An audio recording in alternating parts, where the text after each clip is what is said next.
Welcome to the Becoming Sound podcast, where we dive into the tough stuff and try to find the humor in the hot mess of being an adult child. Join me as we peel back the layers on growing up in dysfunction, navigating substance abuse, mental health challenges, and everything in between. Hello, friends, and welcome back to Becoming Sound. I'm Krista, your host, and I'm so glad you joined me today for another powerful conversation. If you're new here, thank you. Thank you for finding me, and I hope you stick around. Please give me a follow, a rating, a review. All of that helps so much in moving the podcast forward and for getting this message out to those people who really need to hear it. And don't forget to share if you feel called to. I would be so grateful, and I truly appreciate everyone.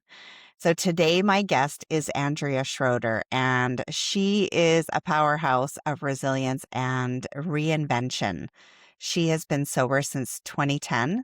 She has walked a long road from survival to sovereignty, and in transforming the pain of addiction and the grief of losing her late husband to alcoholism into a mission rooted in strength, self-leadership, and service.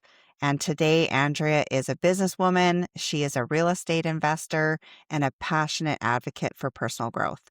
Whether she is riding her Harley, practicing Muay Thai, or coaching women through financial empowerment, she embodies what it means to rebuild a life from the inside out, one bold, sober decision at a time. And I am so excited for this conversation. And I'm happy that she's here with us today. So let's get started with Andrea. All right. Glad to have you today, Andrea. How are you doing? I'm so good. Thank you Good. for having me. I totally appreciate this. Good. I'm so I think glad. this is going to be an amazing conversation, right? Yeah, I think so too. I think you have such an interesting life, and I think there's just so much to explore here. So I want to start. Like today, you're a sober woman. You are a business owner. You're an investor. You participate in Muay Thai, I think it is. Yes. You ride a Harley, which I love because I ride a Harley too. I just bought another one on the weekend. That's awesome. I have a And you collection going. teach people about financial empowerment. Yes. But that was not the version of you that always existed. So can you take us back and just tell us who that woman was? That woman was, what's the word? Not fiery. She was, I don't know, angry, I think. Angry and for sure missing my spirituality. Like I lost that completely in the process of, shall we say, becoming an alcoholic. I started into drugs, and like both, drugs and drinking at a very young age. I think I was 13 when, I was like, oh, so this is how you deal with life. Right? What I kind of don't know things how to come deal with life. I'm completely overwhelmed with everything. I'm a 13-year-old girl, dealing with lots of trauma in the course of, my first 13, 14 years of life. And just looking back now and thinking, and maybe not thinking, but realizing how sensitive I was and how people didn't recognize that. Yeah. And, even my own parents, right? They were like, oh, you're shy and, stop this shit. And, my mom would, and I love my mom dearly. She was one of my favorite people. But, when I was young, she picked on me a bit, right? Because I was more quiet and more reserved, and she wasn't that way. Right? So there was just a lot. And I think I didn't know how to live in that world. So when I discovered drugs and alcohol, and all of a sudden I was this person that everybody thought that I should be. Yeah. Right? I was outgoing, and I didn't have a filter. Zero filter, right? And I guess it's that old liquid courage. And I heard it over years and years and years. Like even when I was Well, it was before I got married. So, early 20s-ish, but I remember my sibling saying to me, we were out one day and she's like, "Oh, well, you're much more fun when you drink." Mm, And it's like, wow, so what, you don't like me? mhm. Fuck you. You know? You don't like the person that I am, and maybe I don't like the person that I am, Yeah. or that, I thought that I was supposed to be. Mhm. Everybody had such a different opinion on who I should be, and I thought I needed to live up to that opinion. Yeah. Did your parents have any issues with, addiction at all, or was it in your family? Um, I would say that yes, my dad did, but he was Mhm. addicted to work. Oh, okay. Hardly ever saw him, right? Yeah. He was an entrepreneur and always, the breadwinner of the family, and Mhm. took that role very seriously.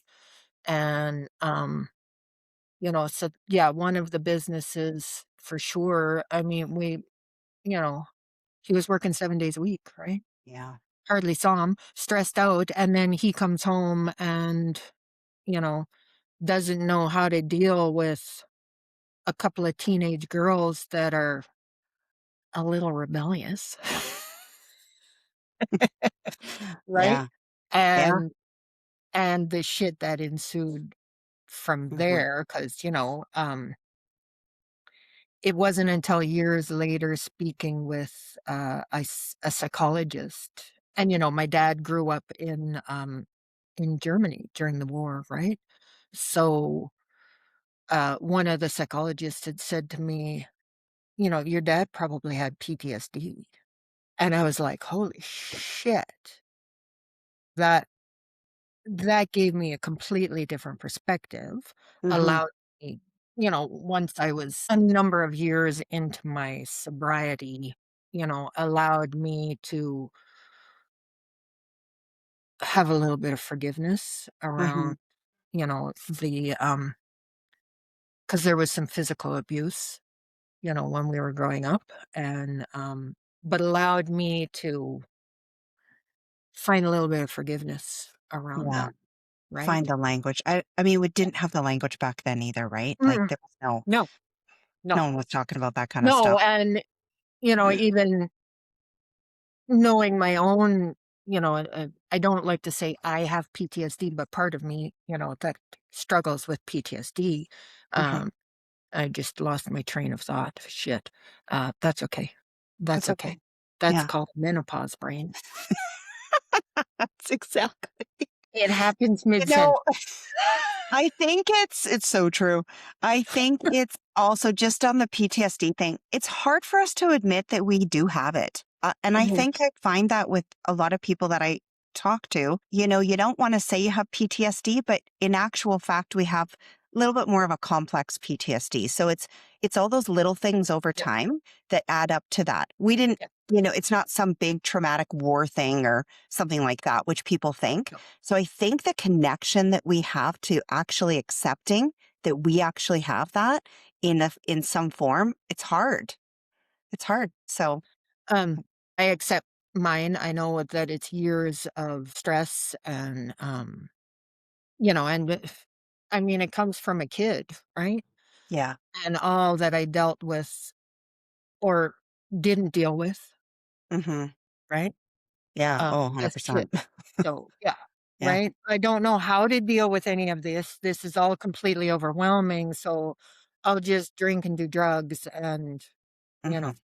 and then develop this, um, not persona, but a reputation of, oh, well, Andrea's just the crazy one, right? Yeah. Yeah. Because And you I kind know, of adopt that. yeah, and I did. Mhm. Totally, right? Totally adopted it. Yeah. That was like my calling card, Yeah. you know? Yeah, Yeah. It gives you yeah, somewhere to put your anger and your frustration. It gives you somewhere to kind of store it. Oh, well, that's who I am, right? That you yeah, just yeah. Oh, yeah, I've been called that a yeah. couple of times in my life too, and I thought, well, maybe I am crazy. Like, what does that mean to me? I don't know. I'll just store all Mhm, my shit there, yeah, right? Yeah. Yeah. I know when I Oh, met my husband, I had found out through his sister-in-law that, there was this, girl I knew from high school, mhm. and she had gone up to my sister-in-law and said, "Ken shouldn't be dating Andrea, she's fucking crazy," right? Yeah. And I'm like, "Well, Ken was just as crazy, so, Yeah. you know, it ends up more so, I guess, Yeah. uh, but yeah, like, who do you get like, you don't get to judge me like that, Yeah. right? I don't think you even know me. You don't know anything that I've been through, right? Well, there's a lot of people like that in the world. They just Yeah, judge. yeah. Especially keyboard warriors nowadays. It's like they Oh, all hide behind a keyboard and judge everyone, and it's like, yeah. especially when Oh you're my in a god. yeah, and then I when mean, you're in a space when you're trying to heal and put good messages out into the world, that's crazy to me, knocking people down when they're trying to rise up, right? So, yeah. yeah. Yeah, I tend to get a little political on social media every now and Yeah. again, and somebody'll just come in and blast me and tell me I'm stupid, and I'm like, "Excuse me?" Yeah. So now I just block them. I'm like, "You know what? No, I know. no." I It's just not block you. worth your energy. Absolutely not. Yeah. Yeah. Absolutely not. It's not worth my peace either, right? Yeah. I have worked so hard. Yes, exactly. Yeah. Yeah. I think when we grow up in chaos or addiction, we attract a partner like that. And so were you still in your addiction when you met your husband? Yes. Yeah. Yeah, I kinda considered myself to be a weekend warrior, Mhm. when I met my husband. Um, but there's different types of alcoholism, right? So, I Of mean, course. I was a binge drinker. That's, on the weekends, that's what I did, was Mhm. I partied all weekend long. Managed to keep it, to a dull roar during the week. But then when you're married to an alcoholic and when the job environment that you're in is, just the entire culture was drink, drink, drink. Mhm.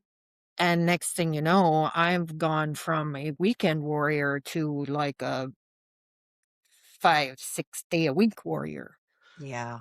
right? And so I think it's that, what do they call it? Like codependency, Mhm. right? And not even realizing at the time, at the time, I thought it was just normal. We would Yeah. get drunk together and Ken would say something like so hurtful. And I can't even come up with an example anymore because Mhm. I've always wasted, but I would end up going to bed crying like all the time. Right. And didn't realize until just recently, like, holy shit, like what an abusive Yeah. situation to find myself in, right? And I guess just kind of coming to terms with the level of abuse. And I'm not saying that it was just him because I can give out as good as I can get. But Mm. yeah, it just kind of blows my mind, right? Here I always thought, I'm a strong woman, blah, blah, blah, even when, I was drinking and now that, I'm in my 16th year of sobriety and like the strength that is taken to bring me here, but still kind of unraveling all of the shit and abuse. Yeah. Well, I don't think we ever stop really unraveling it. I think it looks different, but I think it's just this ongoing process. We're always discovering things about ourselves when we're in a healing space. Mhm. Always. It's just I thought I had dealt with that and then it just rears its ugly head one day Yeah, and I'm like, "Oh, where did you come from?" So I think it's a process. So when was absolutely. the point that you kind of knew something had to change? It was a number of years, like,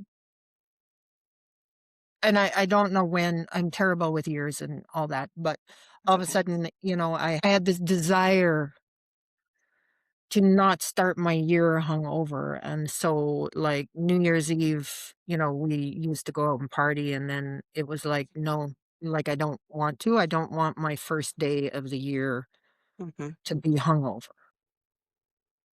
And so, I would go to a movie on New Year's. And that's kind of how things started. But then, once that voice kind of starts, it gets louder and louder, Mm-hmm. I think. And, I knew because I was also, smoking cigarettes, and um, drugs weren't a thing at the time. I had kind of managed to walk away from the drugs, but it was the alcohol that stuck. And then one day there was a few of us in the backyard, and I was, in my late 30s, and there was a couple there, and they were 55-ish, same age I am now. And I looked at them, and I remember, like, and I was very intoxicated. Mm-hmm. But I remember looking at them and thinking to myself, I don't want to be like that when I'm 55. And, but I didn't know how to stop. I had no clue how to stop, right? I work for a company whose culture is drinking heavily. I'm married to a man that drinks heavily. Yeah. All of our friends that we were associating with at the time drink heavily. Like, how do you escape that? Yeah. Do you think this is one of the reasons why people stay stuck? Yeah, Yeah. yeah. It's a If it's a that's all tough. you know and you're completely surrounded by it and you don't know how to get out and you don't have the drive or the real longing and yearning to make, like, serious changes in your life. Yeah. I had to, I mean, with the exception of my husband, I changed, like, I left that job. Mm-hmm. I changed pretty much all my friends. Like, I Wow. had to leave my life behind. Yeah.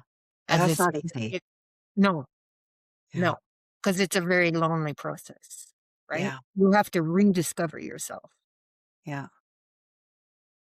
How did you do that? Like, I mean, it's a long process and it's Yeah. lonely, but what were some of the specific things that you did to remove yourself from all of that? Um, I changed my lifestyle completely, Mhm. right?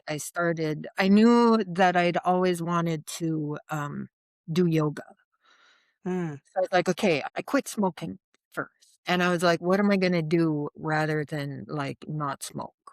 yeah. And so I was like, oh, well, I had read somewhere that, you needed to try different things and kind of look back to when you were a kid and what you enjoyed doing. And I was like, oh, well, that's interesting. So, I was like, I always wanted to try yoga.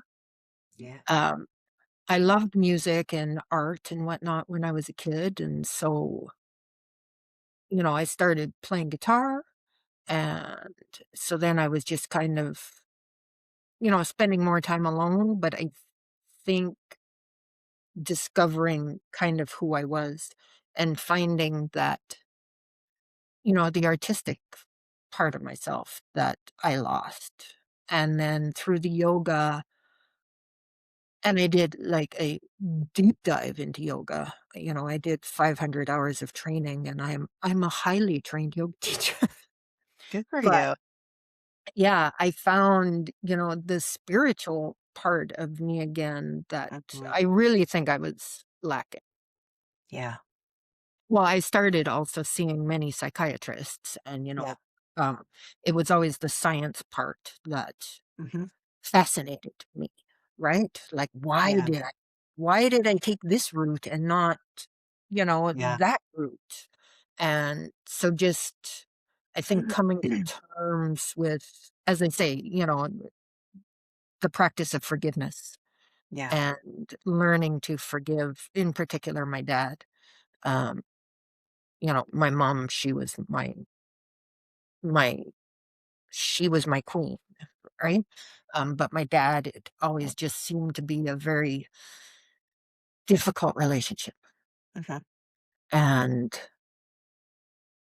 yeah, so just discovering and learning about the nervous system and, you know, learning how to self regulate because I did this is how I self-regulated, Yeah.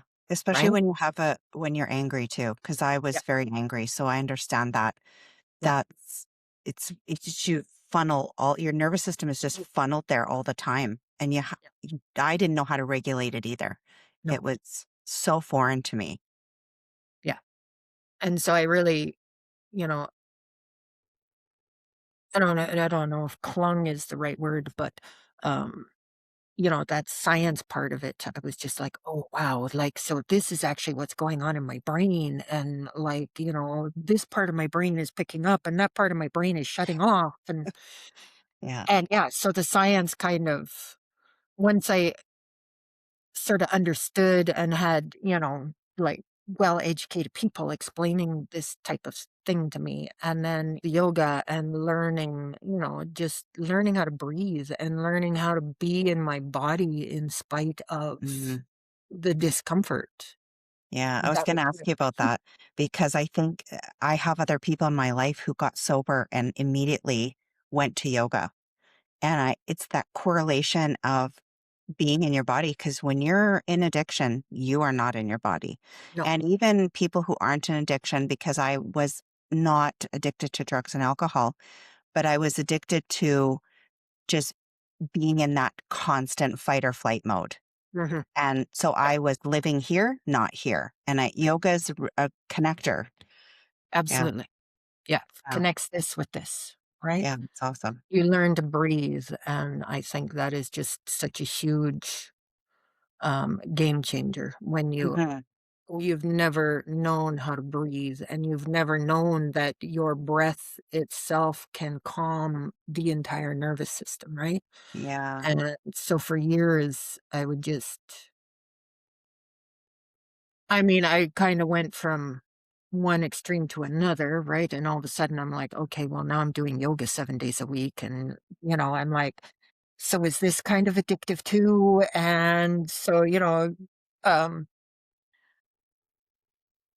but learning to calm Hmm. myself was, I would say, one of the keys to bringing me to where I am Yeah. now. And as I continue to, you know, recently discovering that I had a brain scan recently Hmm. and my brain is hypervigilant. And so none of that came as a surprise to me, Right. right? Just because of the trauma and the alcoholism and, Hmm. everything that's kind of happened, um, in particular the last few years, and coming through that. And yeah, coming to, I don't even know if I've come to terms with all of it Yeah. yet, right? As I So, say, still kind of learning and discovering, you mhm. know, the level of abuse that was in my marriage. Yeah. So, can we talk about that for a minute? Because I know you did lose your husband I did. um, to, was it alcoholism? Yes. Yeah. So, that's a really complex kind of grief. And like, exactly. Well, so, tell us a little bit about what that experience taught you. Oh, really? I don't even think I've processed it all yet. Um, so I didn't realize, but tomorrow is the fifth anniversary, um, of his death. Hmm. It's tough. Yeah. And I remember speaking with a girlfriend, and it was, maybe a year after, he had died. And I said, when somebody commits suicide, whatever that looks like, it's a different it's a different type of grief Yeah. because you want to take responsibility for it, right? Hmm. And I remember even speaking with, some of his friends and the guilt that they were experiencing because they're like, I didn't reach out. And, you know, me trying to reassure them that, they're that they didn't need to feel the guilt. around it. And then, back to the forgiveness piece and how you find forgiveness Yeah. for yourself, right? Let alone forgive him. hmm I know it's harder for me to forgive myself. Yeah. It seems easier to forgive someone else than it's a lot of there's a lot of guilt, there's a lot of shame and a big stigma Yeah. attached to that. Yeah. Especially in a failing relationship, Yeah. right? Because I have so much guilt around the fact that I was trying to leave him, hmm right? And then he dies, and all of a sudden I'm like, well, if I maybe if I hadn't have been wanting to leave, Yeah. he'd still be alive. And so, like, the crushing guilt that came with that. Yeah. And there's some not so nice people uh, in this world too who tried to throw blame my way as well, right? And so you're carrying all of that and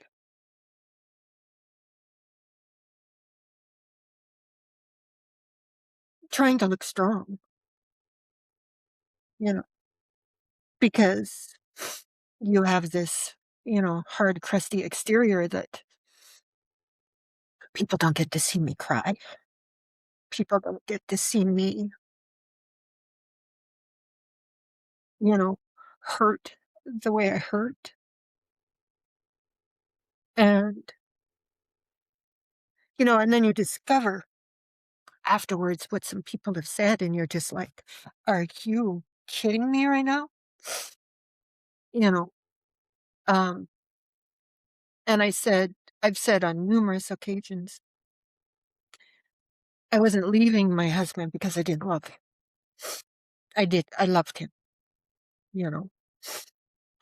I was leaving him because I couldn't handle the alcohol any longer. I couldn't handle the abuse any longer. I needed I needed some separation, and I needed to, focus on myself. And I was also primary caregiver for my mom at the time. She had Alzheimer's, and I'm like, I can't handle all of this shit. It's a lot. Yeah. And I'm so freaking proud of myself because somehow I stayed sober throughout the entire thing. Yeah, no kidding.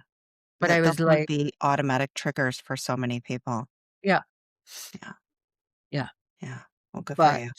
I my sobriety is, my most prized possession. Mm. And so, I guess that's kind of, where Muay Thai came in, and it kind of kept me sane, right? Because when I needed to let go of some energy that was, stagnating in my Mhm. body, well, I would go and punch and kick shit. And, um, It's so true. It's yeah, so true how much that helps. And I used to teach kickboxing. Honestly, I don't know about all the women's lives that came. I can yeah, imagine there's a lot that were going through some stuff. yeah, But even the ones that weren't, women love to hit shit. And I think it's honestly, it's one of the most healing things for you to get that energy out. Because yeah, otherwise, where does it stay? yeah. It lives inside you and comes It's out in in your, your. Okay, sorry for the interruption, but I have to tell you about an amazing opportunity. If you have ever thought I should probably learn how to protect myself, this would be your sign. My friend Alicia Yubera is launching 21 Days to Unbreakable. It's a 21 days self defense and confidence training created specifically for women. This isn't about fear, it's about embodied confidence. It's about trusting your instincts and knowing that you can handle yourself. You'll get short video lessons, a guided workbook, practice drills, and community support, all from the comfort of your own home. Enrollment opens on March 2nd. You can use the code Becoming Sound 2026 for $50 off. Highly recommend. The link will be in the show notes. Yeah. Yeah. Yeah, I had taken a somatic yoga class and, we were throwing pillows and we were punching pillows and this and the next thing. And then, afterwards I was like, well, that's how I managed to keep my sanity Yeah. going through all of this, the shit that I was going through was I had this, I mean, I want to say extreme outlet, but I don't think it's that extreme, but I had this outlet, where I mean, and I was also like perimenopausal at the time. Like, I don't know how I didn't snap. Looking back, I don't know how I No, didn't snap. I only laugh because it is no joke. Yeah. No joke when you're going through that. Perimenopausal. My husband's drinking himself to death, and my mom Yeah. has Alzheimer's. Plus, I'm also, caregiving for his mother as well. So I'm caregiving for 3 people, Wow. trying to run a business And trying to stay sober at the same and time. trying to stay sober at the same time. Yeah. Yeah. That's Yeah. more than the average person can handle. Let's be I real. mean, yeah. Yeah. And it was so, Ken died March. So Ken's mom died in February, and I can't remember the exact date, but it was early February of 2021. Ken dies March 11th of 2021. Oh, wow. And then, so, I still have my mom that I'm, a caregiver for. And she dies September 29th of 2023. And a few months later, I went to Mexico and I was just like, I just need to sit on a beach for 2 weeks. And my favorite drink in Mexico is just mineral water with lime. And I just tell the waiter, just keep them coming. I just need one after another. That's all I need is just Yeah. mineral water with lime. And they all look at me like I'm crazy. Like, what? No tequila? No, Oh, thank you. I don't need tequila. that's right. And it was a few months after that, and all of a sudden, I just felt alive again and ready to, like, really finally focus on myself Hmm. after years of giving all of that away, Yeah. like, Yeah. all of it. So What is how did that come about? Like, what does that look like for you? what does it look like now? I feel like I'm on fire. Yeah. I have a new vision around what I want my business to look like, and I've met a new man, and the vision around what that looks like. And um, I remember when I first met Trevor, saw Trevor's profile, and it says, "Well, drinks occasionally," and I'm like, "Okay, well, what does that mean?" Because I've been the occasional drinker, Yeah. the occasional binge drinker, right? So I have this thing in my head where there's not that much trust there. And then, Trevor and I are talking one day and he tells me this story that he was on a cruise and he asked the staff to take all the alcohol out of his fridge and replace it all with sparkling water. And I was like, "What? Wait a second." I'm like, "You don't drink?" And he's like, "No." He says, "I've been sober for 25 years." And my Yeah. entire nervous system just went, Oh, wow. and I was like, "Holy shit." I didn't realize how much of an issue this was. Wow. You're coming at it from a place where that one little piece to someone else who has not had an addiction or been through what you've been through, the occasional drinker, well, big deal. It's not as big of a deal, but it's front and center when Yeah, you have been through that. yeah, Yeah. yeah. So yeah, now I'm in this relationship with a man who's been, sober for longer than I have. And it is just a completely different relationship. Completely different. Yeah, it just feels good. Yeah. It feels good. We go out and it's, do you want a bottle of San Pellegrino? Well, yes, I do want a bottle of San Pellegrino. That's awesome. It's the simple things in life. It It's really is. just the Yeah. little It's things. the little Yeah, things. Yeah. yeah. We miss a lot of that when we're so wrapped up in our own nervous system dysregulation. Mhm. We miss all those Yeah, little things yeah. and look at other people who are doing those simple little things and think, oh, well, that's boring, or, well, that doesn't really matter. But they do. They do. Mhm. When you're regulated and you can be calm, especially in a relationship, in a situation, it's amazing what you find brings you Yeah. joy. Yeah, when you feel safe and secure in a Yeah. relationship with, like whomever it might be. Yeah. And I mean, I struggle with that, feeling that safety with people. There's always that hypervigilance going on. There's always that little story in the back of my head saying, well, you should be more outgoing and you should do this because, that's what everybody thought you should be doing as a kid. And yeah, it's tough to feel safe with Yeah. people. It's tough to Well, feel safe. that little built-in protection system, I think that's like for me, I think it's always going to be there too. Yeah. I don't think it's gonna go anywhere, and, it because it has served me so well Yes. it Yeah. has served me so well over the years, and, um but again, falling back to the science of it and saying, "Okay, like, I know my brain is hypervigilant, it's always looking for danger, particularly in people," Hmm. right? Because I haven't had a lot of good reasons to trust people over the years. Yeah. When your entire world is people that drink and, there's yeah, I don't think you develop really solid, good relationships there, Yeah. right? I And it always takes felt time. that pardon me? It takes time. It takes time Yeah, to build that trust within yourself yeah, to feel safe, right? yeah, Yeah.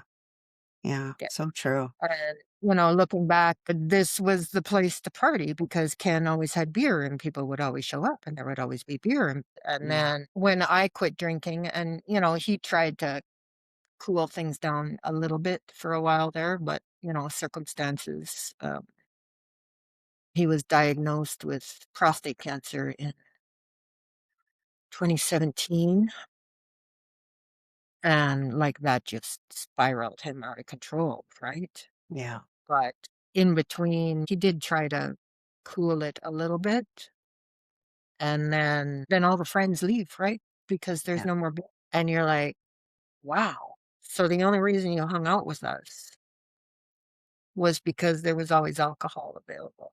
Hmm. Well, once you clear path in your life, Mhm. you see things so Yeah, much clearer and you see people so much clearer. It's impossible to miss those things yeah. once you see it differently, right? Yeah. Yeah.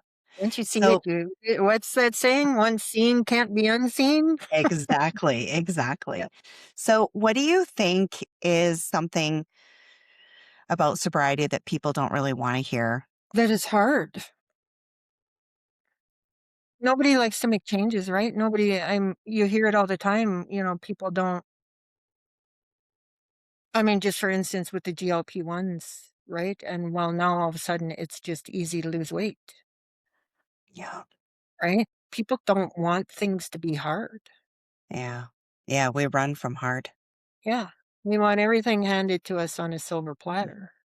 But what does hard get you? If you're not willing to do something hard, then you're not going to change your circumstances. Hmm. And, having watched my husband and having enabled him the way I did, and now being in recovery from that as well and trying not to enable people any longer and let them walk their own path. Uh, and seeing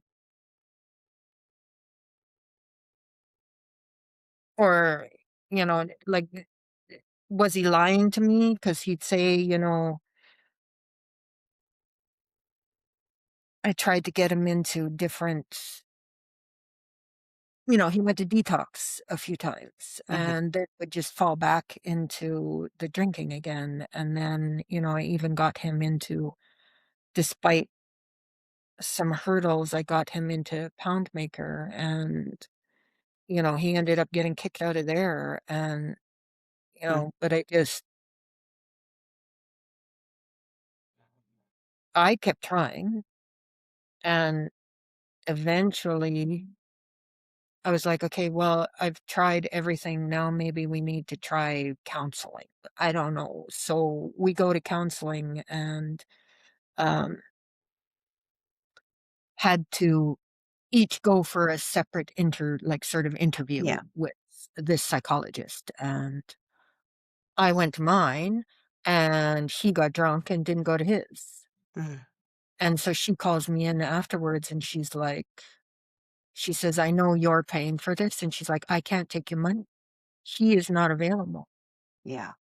And that was a very kind of rude awakening hmm for me, right? And I think, like, I knew the relationship, it was not going well.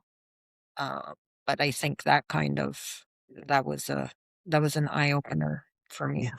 That you can't make Like, someone change. yeah, you no longer have um like a partnership. Right. You're the mother, he's the child type of Yeah. thing. And I'm like, that's not what I signed up for, and I don't feel supported. And as, his life continued to spiral out of control, and I'm the only one that's working, and I'm the only one that's, doing anything around the house. Yeah. I think those are things that other people who live with alcoholics or addicts can attest to. It's almost universal. And you finally come to a point in your life where you realize, I can't change anyone. Mhm. I don't have that kind of power, and the fact that I actually thought that I did is just as crazy as living in addiction. Yeah. Yeah, it's that cycle in your head that you think you can change someone else, and that's out of our control. Yeah. And I feel yeah, like I beat my head against the wall for so yeah, many years, yeah. right? And sometimes staying in that is a comfort zone, and unfortunately, Mhm. it keeps people stuck. But I Yeah. think once you realize that and you start to understand, it's only me. I can only take care of me. Yeah. And if I do that, something's got to improve, right? Yeah. Yeah. So tell us what your life looks like now. Like what is it that you do? And other than the badass riding the Harley and kicking someone's butt and punching people, punching things, Yeah. what Um, else do you do? I run my own bookkeeping company, Yeah. and that's been ongoing for a while now. And I've also expanded a little bit into real estate investing and looking at what that might look like. Um, Nice. there's some other opportunities that are presenting themselves that I'm going to run with. So there's another potential business that is hopefully going to get going here in the next few months. And so, yeah, there's just this explosion of abundance in my life lately. And I feel, so driven hmm now with this, this vision work that I've been doing. But just having this, really clear vision of who and what I want to be, and trying to show up as her in spite of all, Yeah. the panel of assholes that shows up here telling me that, no, I'm not this person. But, Yeah. you know, me kind of fighting back and saying, hell no, like, no, I am. Yeah. And, Yeah. It's a constant correction, right? Like, yeah, yeah. It's like, no, constant action. it's Yeah, like, yeah, I have to constantly remind myself the same thing. When yeah. things are going great, the asshole shows up and be Hmm. like, maybe not. What can we Yeah, make go wrong? right. It's like, Yeah. no, shut up. You can't do I'm, this.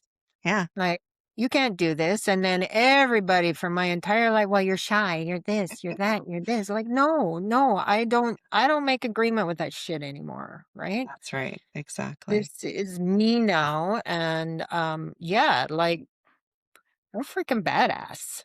Yeah. Okay. I was Like, just and going to then ask you. finally the cool chick that I thought I was in high school. So if you could go back and talk to that girl, what would you tell her about who you are now? I think you already answered it, but Yeah. Yeah. I mean, I have to talk to her regularly because she shows up, right, in moments of fear and fright. But I mean, the soothing tone is like, no, you're safe. You're yeah. always safe, right? You're safe. You're strong. You're the resilience that I've shown over the past few years. I guess as I start to share my story a little bit more and become a little more open and vulnerable Mhm. around things and not try to, I guess, hide what I was, for one, because I think, there's this part of me that says, no, people will still judge you based on, you know, they won't look at the 16 years of sobriety. They'll look at the 30 whatever years of not being sober, right? Mhm. Um, And what do you say to that? that's a you issue, not a me issue, Yes. right? I love I'm it. at the point where I think my mission right now and kind of my why is to try to figure out what my potential is because I don't think I'm there yet. Mhm. I don't think I'm anywhere near there yet. Yeah. And, even, when I was in jobs and whatnot and a highly functioning alcoholic, but didn't have that vision and, was just kind of, "Oh, I got a job, it's good, blah, blah, blah." Whereas now it's like, no, where exactly is my potential? Like, what am I capable of? What Yeah. can I accomplish? So what would you Right? say to other women who want to reinvent themselves, who maybe come from a similar background? They've gotten sober or they're thinking about getting sober and reinventing themselves. What would you tell them? Try every little spark that comes your way. Try it, right? I tried kettlebells and I was like, "Oh my god, this is freaking awful." I hated it, but I tried it because I was like, "Oh, it sounds interesting, like, let's give it a try," and I went and tried it and I'm like, "Oh my god, no, this is awful. This is not for me." Right? Yeah. And then, yeah, when there's that spark or that flame and you gotta chase it. You gotta Mhm. chase it until it either grows bigger or it fizzles out. Yes. And if it fizzles out, it's gonna be replaced with something else, Yeah. you That's know, awesome. because something's gonna show up, whether like, whatever the inspiration is. If it I had seen, there's just a little clip that I've seen at Passion to Purpose a number of times, and it's, Will Smith, and he goes skydiving over Yeah. Dubai, and I'm like, "Fuck yeah!" Like, I wanna do that. Right? Right? I always said I would never jump out of an airplane until I saw that video, and I'm like, "I am jumping out of a plane over Dubai." Well, I haven't done it over Dubai, but I've jumped out of a plane, and let me tell It's you, not. Yeah, it is I hate heights. friggin' fantastic. I hate it too, but oh my God, it was Yeah, one of the most exhilarating things I've ever done. yeah. It's So, like it's just joy on steroids, I think. I don't know. I don't know how to describe it. It's crazy, but I know exactly what video you're talking about. And it, yeah, it is truly inspirational. it Um, is. I think you're inspirational. And I think what Oh, you've thank you. overcome is amazing. And there's a lot of women in your place who aren't there yet, or maybe who Yeah, have gone through the same thing. And I think when you can reinvent yourself, when you, like you said, grab onto those sparks, every little thing helps and yeah, change your lifestyle, there's no stopping you.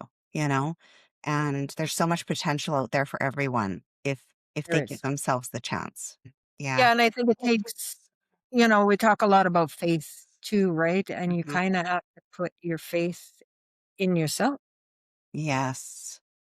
right? Beautifully said. And have faith in yourself that you are capable of overcoming. Yeah.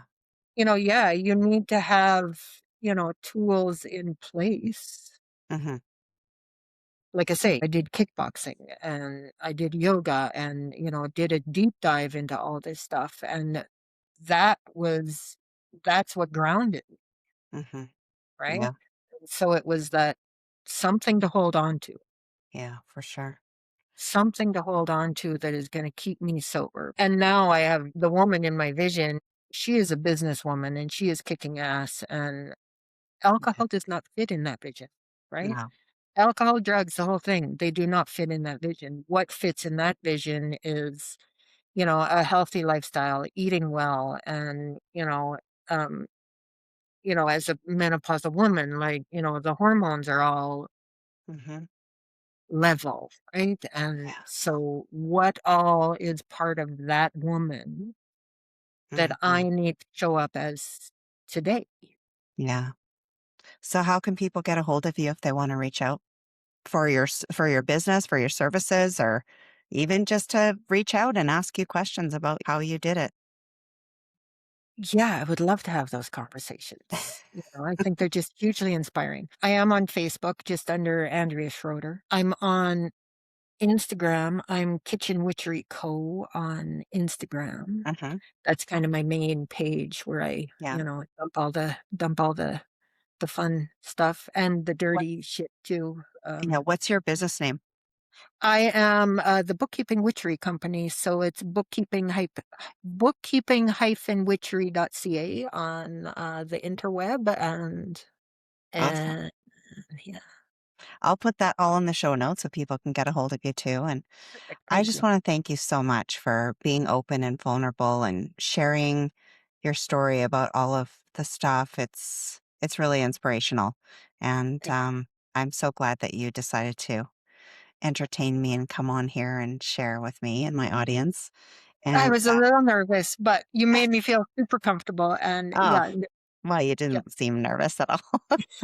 That's what's nice about having organic conversations is we just have to be us, right? And things flow how they're supposed to flow. yeah. And I love someone who can swear a good swear. So, All right. Okay, Any parting words, Andrea, before we wrap up?